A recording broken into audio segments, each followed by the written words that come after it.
Então, do 10 até o versículo 18, eu lerei os versos ímpares, ou melhor, os pares, e os irmãos lerão os versos ímpares, quando a palavra do Senhor nos diz assim: quanto ao mais, sejam fortalecidos no Senhor e na força do seu poder.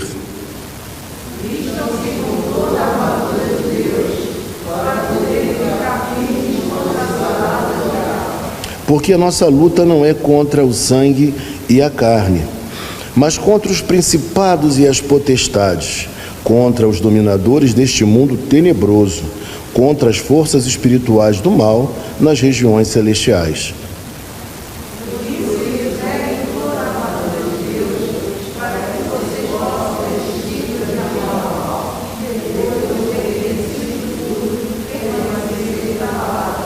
Portanto, fiquem firmes, cingindo-se com a verdade e vestindo a couraça da justiça.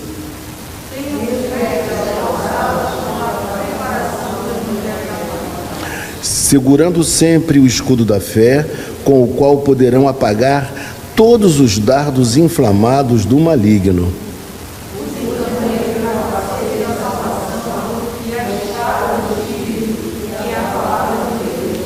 Todos juntos o versículo 18. Orem em todo o tempo no Espírito, com todo tipo de oração e súplica, e para isto vigiem com toda perseverança e súplica por todos os santos. Senhor Deus e Pai Celestial, nós queremos te agradecer pela Tua palavra, pela oportunidade que temos, Pai, de expô-la neste momento. Queremos também te agradecer, ó Deus, por tudo que já aconteceu durante o nosso culto, Pai. Queremos te agradecer, ó Deus, pelos dízimos e ofertas, leituras bíblicas, orações, louvores, Pai, pela vida de cada irmão presente. Ó Pai, que o Senhor venha falar conosco agora, é o que nós te pedimos e desde já te agradecemos, porque o fazemos em o nome santo de Jesus Cristo, o teu Filho amado. Amém. Meus irmãos queridos, nós estamos terminando hoje, logo mais à noite, a parte final desse capítulo de número 6. Nós estamos tratando justamente da parte prática da Epístola aos Efésios, do capítulo de número 4 ao capítulo 6. O apóstolo Paulo nos traz informações muito importantes sobre a vida prática do cristão. E quando chega nesse trecho do capítulo 6, versículo 10, ele vai falar sobre um assunto muito controvertido. E que assunto é esse? É justamente a guerra espiritual ou a batalha espiritual. Existem pessoas que desconsideram completamente a possibilidade de um mundo invisível. Mas existem outras pessoas que elas também, por outro lado, elas olham de uma maneira um tanto quanto exacerbada e infantil para o assunto. E sendo assim, é importante dizer para vocês que, segundo um grande teólogo do nosso tempo, Dr. Martin Lloyd Jones, ele diz que a estratégia mais eficaz de Satanás é fazer com que o crente ele desconsidere a existência de Satanás, do diabo, da maldade. Então, existe muita gente no tempo presente que pensa que essa realidade espiritual não existe, que é coisa da nossa cabeça, criada por nós, ou então, no máximo, quando olham para isso, eles olham daquela forma muito infantil, imaginando um diabo como um ser que tem um garfo em uma das mãos, não é? Aquela figura caricata. Nós sabemos que ali é apenas uma caricatura, uma imagem construída, mas que, na verdade, por trás dessas imagens existem seres e seres inteligentes que disseminam ideias completamente contrárias ao Evangelho, ideias perniciosas. Então, existe esse lado, como também existe o lado daqueles também que, quando olham para a espiritualidade, eles têm uma visão totalmente exacerbada, acreditando que o mal está em tudo quanto é lugar, em todas as coisas, que a melhor coisa que tem que ser feita é fugir do mundo, porque o mundo ele realmente é mau e o crente tem que se esconder da vida. Então esse é um outro equívoco também que nós encontramos. E aqui o apóstolo Paulo parece que coloca as coisas nos seus devidos lugares.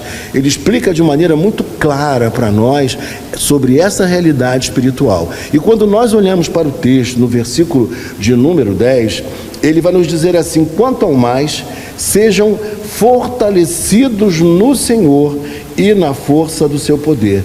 Eu destacaria aqui uma coisa muito importante no verso de número 10. Ele está dizendo que o crente precisa ser fortalecido.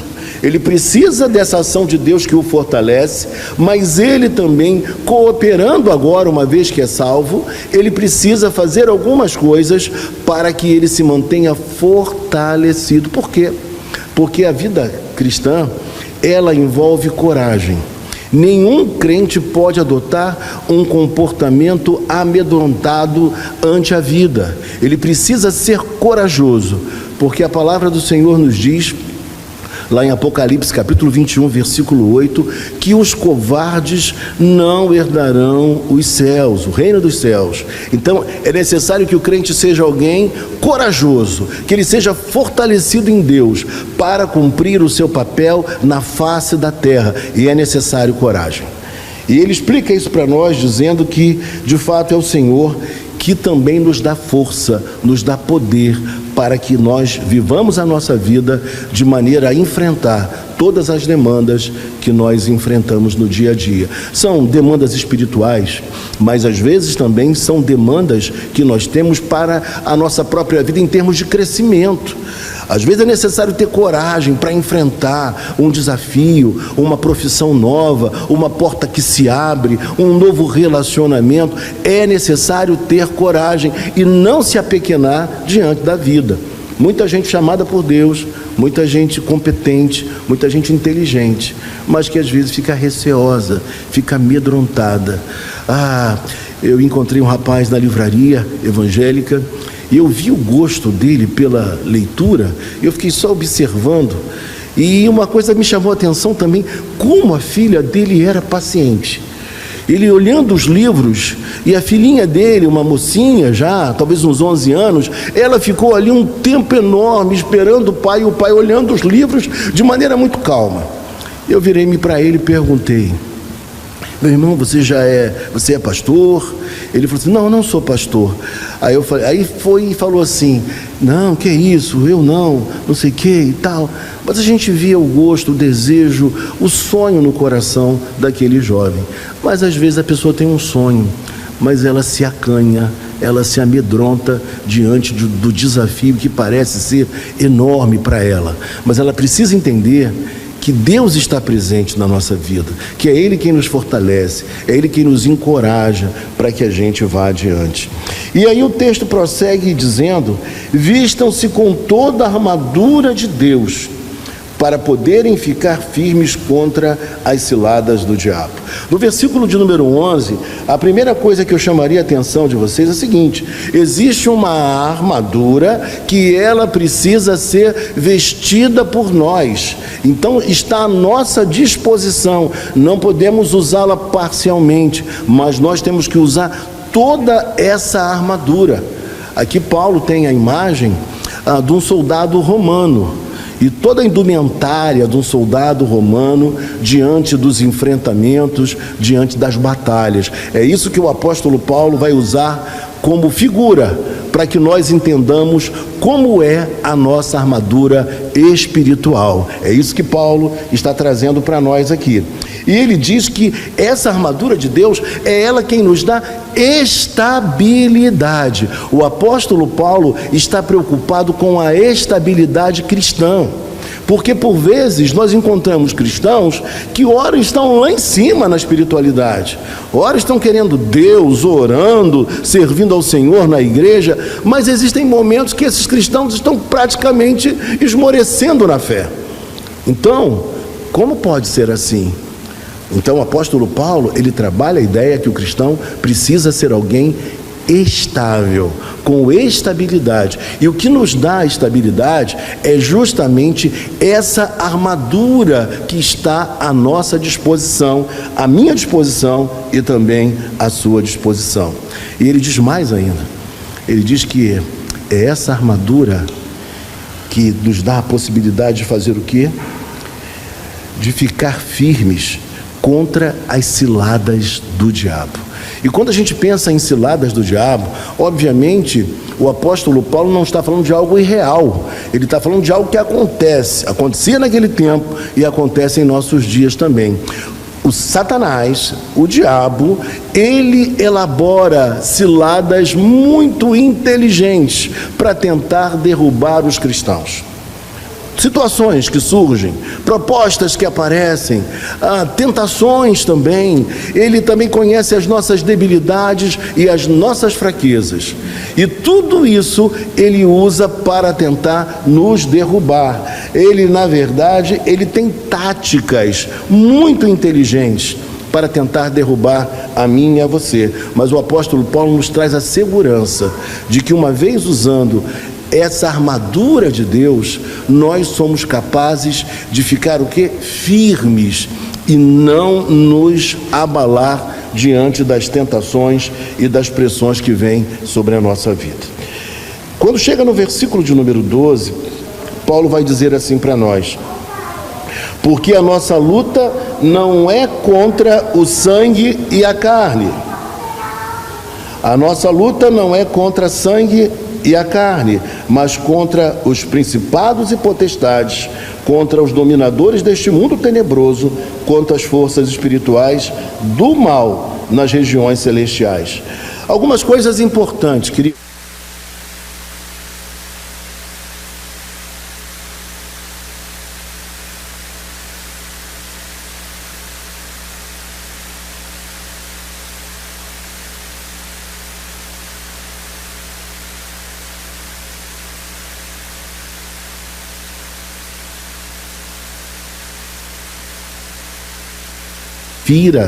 Por mais que alguém nos fustigue, a nossa luta não pode ser contra a pessoa. O nosso coração não pode estar cheio de ódio porque alguém nos fez mal, porque alguém nos ofendeu. Nós não podemos ter esse tipo de sentimento, porque a nossa luta não é contra a carne e não é contra sangue. Mas aí você vai me dizer assim: pastor, mas parece que tem vezes que o inimigo está usando pessoas, né? E são as pessoas que estão sendo usadas para nos oprimir, para nos atrapalhar, para nos ferir, para nos fustigar. Exatamente. Nós sabemos disso pela Bíblia. Diversas passagens falam sobre esse mesmo tema. Mas nós precisamos entender que quando o crente, ele ultrapassa essa linha, essa compreensão de que a nossa luta não é contra pessoas, o crente começa a se equivocar. Ele começa a errar. O que Paulo quer mostrar para nós, que existe uma realidade espiritual. E é essa espiritualidade, esse mundo que a gente não consegue ver, que vem contra nós, que atua contra nós, que é, na verdade, o nosso grande inimigo. Então existem seres inteligentes. Não são seres como a gente pensa, nessas caricaturas, nessas imagens apenas, que a gente fica assustado só de ver aquela carranca, aquela face, aquele rosto. Não. Os nossos inimigos, eles são inteligentíssimos. Eles despertam nas pessoas ideias, pensamentos, filosofias, ideologias contrárias à fé cristã, contrárias ao valor de Deus. E é contra isso que nós precisamos lutar, ficarmos atentos e não olhar para essas questões de maneira ingênua. Porque esse é o mal que vem contra a igreja, que vem contra mim, contra você, contra a família. E nós precisamos atentar para essas coisas. E ele vai dizer mais. Ele fala de principados e ele fala de potestades. Aqui a ideia não é uma ideia de hierarquia, como muita gente pensa. Mas ele está querendo descrever como é esse mundo espiritual. Ele não é um mundo meramente humano. A nossa batalha, ela é muito mais sangrenta, é muito mais renhida, é muito mais difícil do que muita gente pode imaginar. E o texto diz mais: contra os dominadores deste mundo tenebroso, contra as forças espirituais do mal nas regiões celestiais. Então, ele diz para nós que existe um sistema contrário ao sistema de Deus. Então é esse sistema, é esse império das trevas que atua de maneira muito ardilosa, muito bem organizada, muito bem trabalhada contra o cristão e contra a igreja. Então não podemos desacreditar na existência de uma guerra espiritual, de uma batalha espiritual. Nós precisamos entender a Bíblia de maneira equilibrada, de maneira fiel às Escrituras, e entender que existe de fato uma batalha espiritual e os nossos olhos precisam se abrir, porque por vezes nós estamos brigando com o nosso irmão, com a nossa irmã, nós estamos brigando com o filho, nós estamos brigando com tantas pessoas caras, valiosas, preciosas para nós, e não conseguimos nos dar conta que tudo isso é, na verdade, uma ação por debaixo do próprio inimigo das nossas almas, querendo atrapalhar a nossa paz, a nossa convivência e até mesmo a propagação do Evangelho.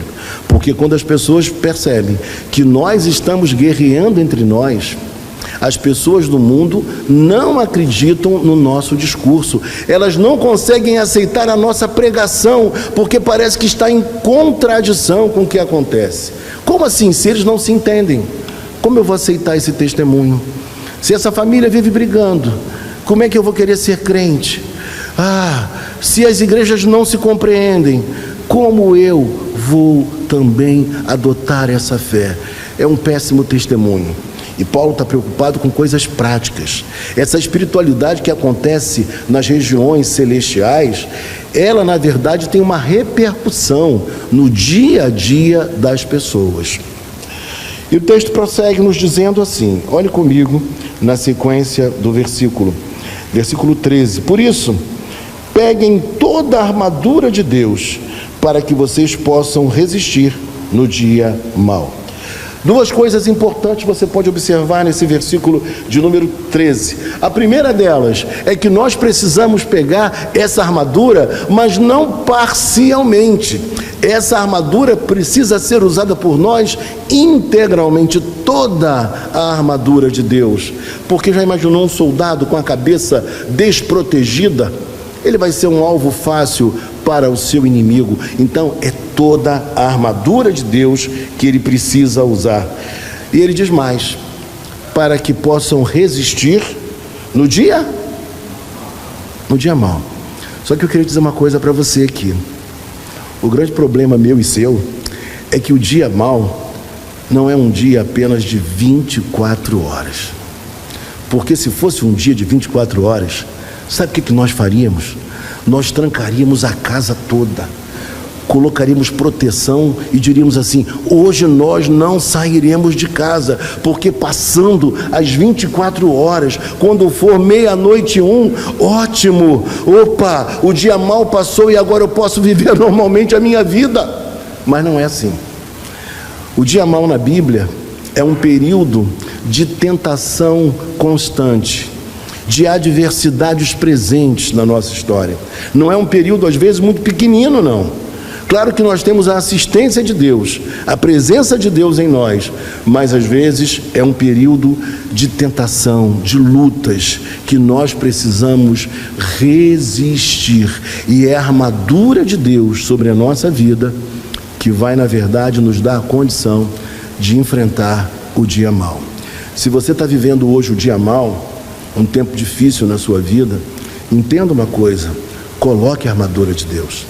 Talvez esteja faltando na sua vida mais oração, mais leitura da palavra, mais comunhão, mais dedicação, mais espiritualidade. Talvez você, diante das pressões da vida, dos dissabores, dos desentendimentos até com alguns irmãos, ou até por expectativas demasiadamente grandes que nós temos às vezes em relação ao outro, nós esmorecemos na fé. E tudo isso é usado pelo inimigo das nossas almas para nos fragilizar, para que a gente não fique firme diante das pressões, para roubar de nós a alegria cristã, a felicidade, o contentamento, a vibração com a fé. E o texto nos diz assim, e depois de terem vencido tudo, permanecer inabaláveis. Paulo está dizendo que o cristão, ele passa por um dia mal, por um período de provação, de lutas, de enfrentamento, mas uma vez que ele resiste, munido dessa armadura de Deus, o que acontece? Quando chega ao final de tudo, ele está inabalável. Parecia que a nossa casa ia cair, parecia que nós iríamos perder a partida, parecia que nós iríamos sucumbir a tantas provas e lutas, porque os momentos eram difíceis, os momentos eram complexos na minha vida, na sua vida, na minha casa, na sua casa. Mas Deus, de maneira maravilhosa, espetacular, Ele foi capaz de nos sustentar em meio a essas provas todas. E quando a gente olha para trás e lembra disso tudo, qual é a conclusão que a gente chega? É que nós vencemos o dia mal, que Deus se ouve conosco e que agora tudo que nós passamos se torna história para contar. Se torna algo para a gente compartilhar com os nossos amigos, fortalecendo também a fé, encorajando a cada um deles a prosseguir nessa vívida esperança que nós temos em Jesus Cristo.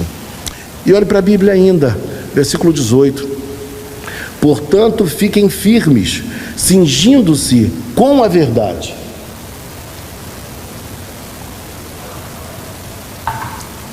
E aqui essa expressão cingindo tem a ver com colocar um cinto.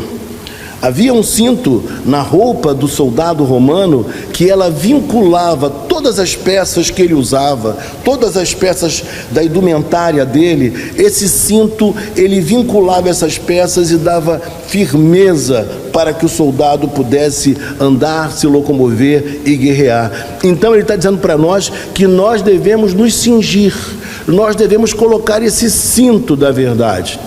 E eu digo para você, ao contrário de Deus, que é verdadeiro, o nosso inimigo, ele é o pai da mentira. Então o crente, ele se apega sempre à verdade. O crente, ele deve falar a verdade. O seu compromisso é com a verdade. E digo a você, a verdade verdadeira, porque existem meias verdades, existem sofismas, mas a palavra de Deus, ela é a verdade verdadeira, ela é a verdade absoluta, e nós precisamos estar ligados a ela. Ela que sustenta a nossa vida, ela que deve mover a nossa vida. A vida do cristão é pautada na verdade. E ele diz mais, ele diz, vestindo a couraça da justiça. A justiça do crente não é propriamente dele, ela é imputada por Cristo a nós, é algo que nós recebemos da parte dele. Mas o texto aqui, ele quer nos dizer também que nós precisamos viver a nossa espiritualidade com justiça, com santidade, vivendo uma vida coerente com o nosso chamamento. É isso que nós precisamos fazer. E essa couraça da justiça, ela cobria o guerreiro, o soldado, protegendo as partes mais importantes, as partes vitais, para que ele pudesse enfrentar a batalha e se sair vencedor. É importante que a gente diga também isso. Era uma parte muito significativa na indumentária do soldado romano. E assim deve ser com a gente também. Nós precisamos proteger as partes vitais do nosso ser. Nós precisamos proteger o nosso coração. Porque quando o nosso coração, ele é abalado, ele é atingido, a gente fica fragilizado. A gente perde o elan, perde a força, perde o ânimo. As nossas emoções, elas começam a ficar um tanto quanto sensíveis demais, porque estamos entristecidos. E nós precisamos guardar o nosso coração. Nosso coração também precisa estar protegido e guardado. É o que ele diz para nós aqui. E na sequência ele diz, tem os pés calçados com a pregação do Evangelho. Eu pergunto a você nesta hora, o que te dá estabilidade para viver a sua espiritualidade? É justamente o Evangelho. É o que o texto fala para nós. O soldado romano, ele se locomovia com uma sandália que ela era cheia de cravos na sola.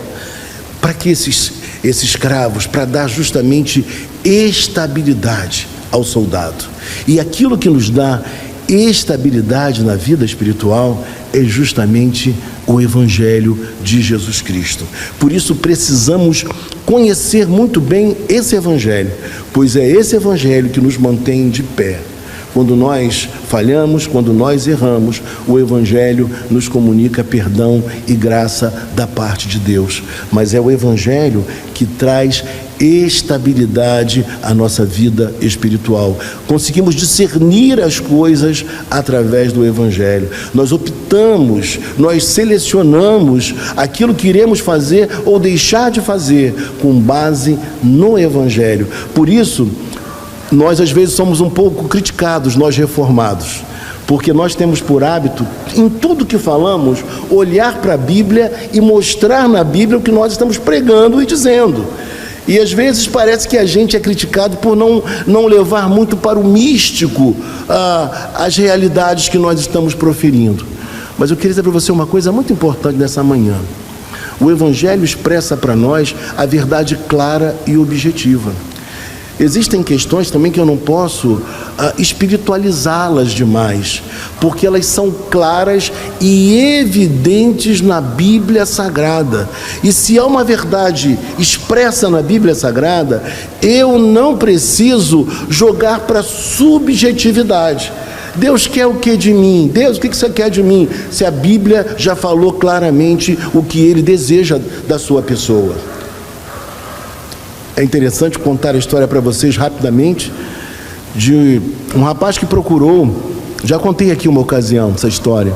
O rapaz procurou um pastor de uma igreja mega e foi falar com o pastor que ele havia encontrado agora a sua outra metade. Estava apaixonado. E o pastor conversou com ele, conversou muito com ele, e depois de conversar: meu filho, não faça isso, você é casado, você tem um compromisso, você tem uma aliança, não, você não pode fazer uma coisa como essa. Mas o rapaz não quis ouvir o pastor, separou-se, divorciou-se e foi embora. Depois de um ano aproximadamente, quem bate a porta do gabinete do pastor, depois de ter marcado um horário? O mesmo rapaz vira-se para o pastor e pergunta: pastor, tudo bem com o senhor? Tudo bem, meu filho. O senhor lembra de mim, pastor? Ele: olha, sinceramente eu não lembro. A igreja é muito grande, eu atendo pessoas da igreja e atendo pessoas de fora da igreja. Mas me conta a sua história, porque pode ser que eu me lembre do seu caso. Aí ele virou-se para o pastor e disse: pastor, eu estive aqui há aproximadamente um ano. E o senhor conversou comigo, eu falei para o senhor que eu tinha encontrado a minha outra metade. E aí o pastor virou-se para ele e perguntou: meu filho, e agora, como é que você está, meu filho? Ele virou-se para o pastor e disse assim: pastor, antes eu tivesse ouvido o senhor, porque eu vim a descobrir que a minha outra metade era pior do que a primeira. Aí o pastor fez aquela cara: agora não tem mais jeito. Agora eu pergunto a você, numa situação como essa, nem precisava consultar o pastor. A Bíblia já é clara. Você tem um casamento, você tem uma aliança com aquela pessoa, você tem de perseverar e de lutar e estabelecer uma boa relação em Deus e superar as crises, porque as crises acontecem com todos os casais. E quando a gente olha para a Bíblia, o texto nos diz ainda assim, veja comigo: segurando sempre o escudo da fé. O escudo da fé. Esse escudo da fé era um escudo de 1,60 m de altura, 70 centímetros de largura. Então ele protegia o soldado praticamente todo. E o que é mais interessante, quando os soldados estavam lado a lado, nada passava, nada. E eu tive essa visão muito clara, essa percepção, quando eu fui ao centro do Rio, uma ocasião, e de repente eu me vi no meio de um monte de bomba, gás lacrimogênico, aquele barulho, aquela coisa toda, meus olhos começaram a ficar lacrimejando, e eu falei: meu Deus, para onde eu vou? O que eu faço agora? Eu não sabia o que fazer. Eu estava no meio da situação e não tinha nada a ver com aquilo. Eu estava me dirigindo à CPAD do centro do Rio. Irmãos, Eu sei que quando eles foram para um lado, eu passei pela rua de cá, eu cheguei na proximidade da livraria que estava completamente fechada por conta das bombas. O rapaz me reconheceu e abriu a porta. Pode entrar, pastor. E eu me abriguei ali dentro. Fiquei abrigado naquele lugar, na livraria, porque me conheceram, me reconheceram. E eu comecei a olhar tudo que estava acontecendo na rua. E daqui a pouco vinha a polícia e os soldados, todos eles colados uns com os outros assim, caminhando e marchando para frente, e com um escudo enorme que nada passava, e eles iam caminhando. Quando eu vi aquilo, me veio essa passagem que eu já preguei algumas vezes à mente. Eu falei, gente, é assim que a gente tem que andar, é com esse escudo da fé. E a gente tem que andar com esse escudo da fé junto com os nossos irmãos, porque aí a vitória, ela vai ser ainda mais retumbante. Vai ser uma vitória que nós conseguiremos, porque há unidade, e um acaba protegendo o outro, e isso é importante que a gente diga. Então o texto fala para nós, veja comigo: segurando sempre o escudo da fé, com o qual poderão apagar todos os dardos inflamados do maligno. Você já sentiu sua mente acusar sobre alguma coisa? Em algum momento você já viu algumas ideias também equivocadas? Tudo isso que acontece com a gente são dardos inflamados do maligno. E nós precisamos do escudo da fé, porque é o escudo da fé que vai nos proteger, que vai nos sustentar quando essas coisas passarem pela nossa cabeça, vierem de encontro à nossa vida. Nós precisamos desse escudo da fé, nós precisamos da proteção que a armadura de Deus traz à minha vida e também à sua vida. Nós precisamos pensar nisso, porque são dardos, são setas, e elas são setas incandescentes. Elas podem realmente trazer um grande prejuízo e destruir a nossa vida, mas com a armadura de Deus nós permaneceremos firmes e inabaláveis. O apóstolo Paulo está falando de coisas que acontecem com você e acontecem comigo no dia a dia da nossa existência. Nós, por vezes, nós somos atacados por situações, por circunstâncias, por ciladas, e nós precisamos dessa armadura para nos proteger e nos manter guardados e firmes pelo nosso próprio Deus. E a palavra diz ainda para a gente: usem também o capacete da salvação e a espada do Espírito, que é a palavra de Deus. Então, duas coisas importantes da gente falar aqui: proteger a nossa mente. Proteger a nossa mente. Eu tenho visto quantos jovens, quantas pessoas estão sendo abaladas nesses dias porque não estão guardando a mente. Pessoas que não estão crescendo espiritualmente nem intelectualmente para discernir esse tempo e as coisas que estão acontecendo nesse tempo. Porque é um tempo de muita mudança, de informática, de seduções, de aplicativos dos mais variados, de situações que nos colocam às vezes de maneira surpreendente numa enrascada. E nós precisamos estar discernindo essas realidades, protegendo a nossa mente de tudo aquilo que é nocivo que vem contra nós. Por isso, os soldados usavam capacete. E nós também precisamos guardar a nossa mente, a nossa cabeça, para não nos abalarmos. Você tem guardado a sua mente? Ou você tem ocupado o seu tempo com bobagens, com aquilo que não edifica? Esses dias agora a gente estava vendo um filme, eu e a mulher, eu e Ângela, e começamos a ver um filme e minha mulher falou assim: esse filme não está muito bom não. Desliga. E eu tive que reconhecer que ela estava certa. O filme falava de valores que não são os valores do cristianismo. Ele propunha uma ideia, um comportamento de sexualidade que era totalmente diferente daquele proposto pela Bíblia Sagrada. E aí, quando ela deu aquele alerta sobre o filme, eu desliguei. Não continuei vendo o filme. Embora a gente tenha a necessidade de saber as coisas que estão acontecendo no nosso mundo, não podemos ser alienados, mas existem certos conteúdos que, se nós estivermos de maneira aberta assistindo, isso contamina a nossa vida. E vou dizer mais para vocês, rouba de nós um tempo precioso que está sendo dedicado a bobagens, a coisas que não edificam. E aqui, meus irmãos, não pensem vocês que quem está falando é um homem moralista. Quem está falando isso aqui é uma pessoa alienada, porque tudo que eu não sou é uma pessoa alienada. Procuro ler sobre os mais diversos assuntos, me inteirar sobre as coisas, mas eu digo para você, pelo nosso próprio bem, existem certos conteúdos que precisam ser descartados, porque não fazem bem ao nosso crescimento espiritual. E depois a gente fica se perguntando, por que eu estou desanimado? Por que eu não estou orando mais? Por que agora quase eu não pego mais a minha Bíblia para ler?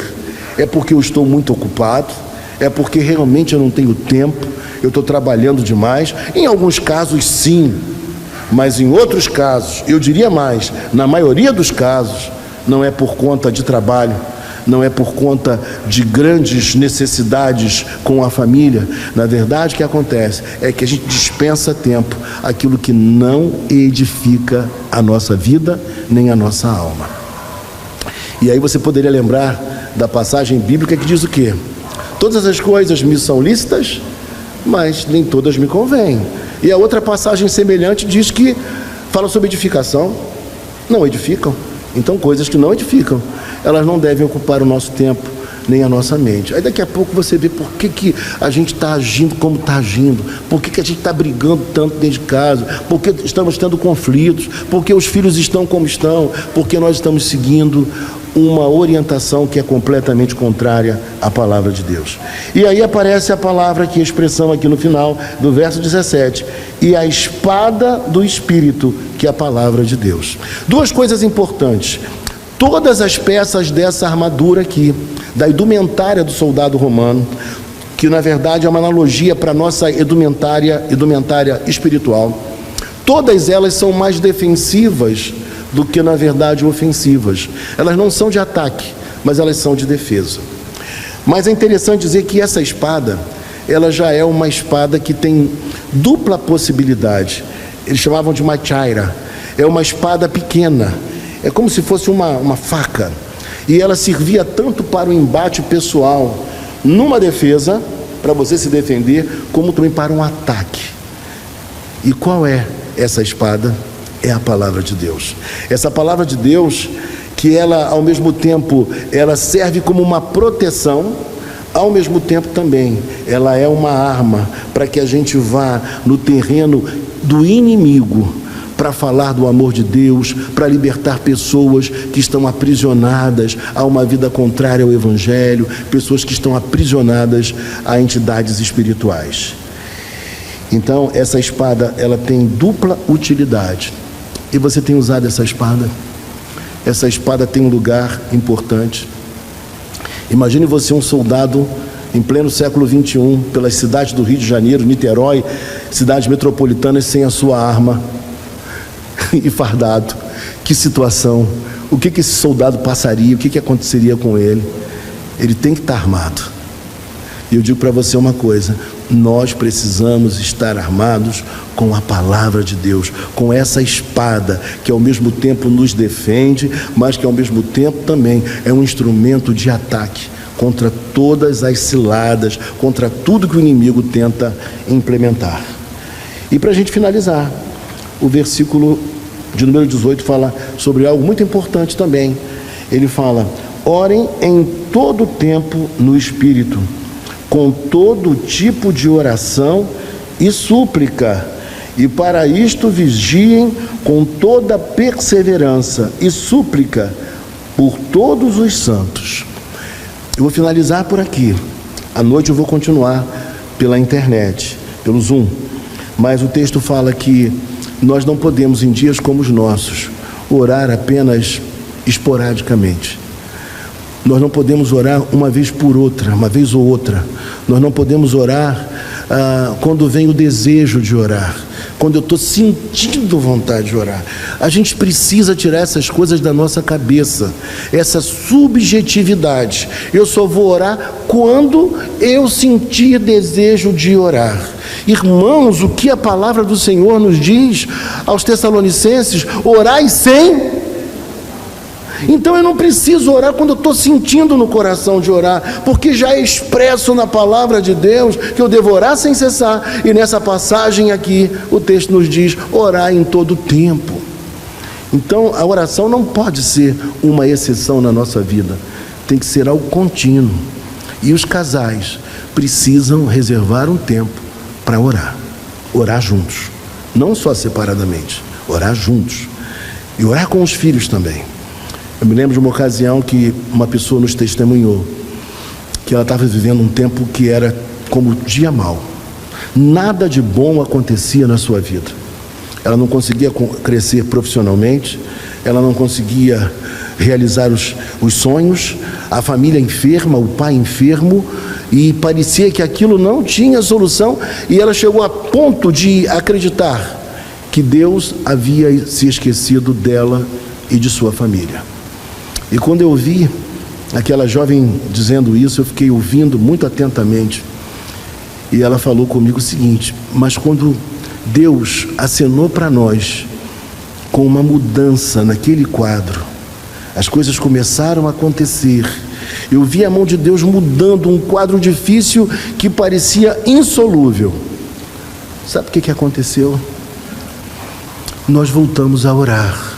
E aí eu olhei e ela disse assim: não, nós orávamos. Ah, bom. Mas nós passamos a orar agora conjuntamente. A família voltou a fazer aquilo que a família não fazia há anos. A família voltou a se reunir, encontrar um tempo para todos eles dentro de casa fazerem suas orações em conjunto. E como isso é salutar para a nossa espiritualidade, para a nossa vida, para a nossa família. Meu irmão, minha irmã, nós vimos hoje as peças dessa indumentária que o apóstolo Paulo transmite a nós como as vestimentas necessárias para uma boa espiritualidade. Você já lançou mão delas, já vestiu cada uma dessas peças, você viu nesta manhã a importância dessa armadura para vencer todas as artimanhas de Satanás, para enfrentar o dia mau, para enfrentar um mundo que tem valores completamente contrários ao Evangelho. Você observou que por vezes a gente olha e pensa no inimigo não como o verdadeiro inimigo, mas a gente pensa que a nossa luta é contra carne e sangue, mas o apóstolo Paulo nos mostra que a nossa luta ela é espiritual e é contra seres inteligentes que se voltam contra a igreja, contra a sua vida e contra a minha vida. Portanto, precisamos perseverar e nos manter firmes, com muita coragem, é que o apóstolo Paulo nos ensina na manhã de hoje, inspirado por Deus. Vamos orar, vamos colocar nossa vida no altar do Senhor, vamos falar com Ele. Eu não sei como é que está a sua casa interior, sua pessoa. Eu não sei se você está com o coração dividido, se você está duvidando. Eu não sei se você está precisando resolver algumas questões na sua família. Talvez dedicar mais tempo àquilo que vale a pena, aquilo que é importante, que é significativo. Largar um pouco aquilo que não tem muito valor, aquilo que não acrescenta. Eu quero orar por você. Quem sabe chegou o momento de você dar a mão à sua mulher, ao seu marido, ao seu filho e orar a Deus com muito fervor, porque Ele tem de fato vitória para a minha vida e para a sua vida, vitória espiritual, salvação, perdão de pecados, bênçãos também sobre mim e sobre você. Vamos orar com fé, com esperança, em nome de Jesus. Senhor, nosso Deus e nosso Pai Celestial, nós queremos te agradecer, Pai, porque a Tua palavra, de maneira expressa, ela nos ensina coisas muito claras, que nós devemos e podemos praticá-las. Ó Deus, nos ajuda, Pai, a ter uma fé experimental, uma fé vívida, porque não existe fé apenas teórica. Ó Pai, nos proteja, Pai, nos guarde, Pai, nos ensine, Pai, a viver essa realidade espiritual para a glória do Teu nome. Fortifica os casais, Pai, fortifica aqueles que são singulares também, Pai, fortifica filhos e netos. Ó Deus, fortifica as famílias, Pai. Nós precisamos nesses dias, Pai, de tantos embates, Pai, espirituais, ó Deus, com filosofias, com pensamentos nocivos, com ideias, ó Deus, que estão atingindo corações, Pai. Ó Deus, e assim levando a família à derrocada. Ó Deus, que nós tenhamos sabedoria, Pai, para nos curvar diante de Ti, Pai. Ó Deus, e reconhecer que precisamos de toda a armadura, Pai. Precisamos vencer esse tempo difícil, ó Deus, para a glória, para a honra e para o louvor do Teu santo e bendito nome.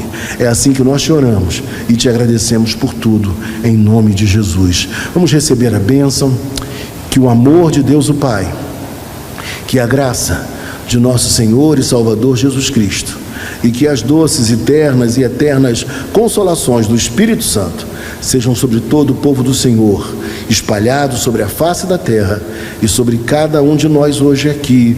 Amém.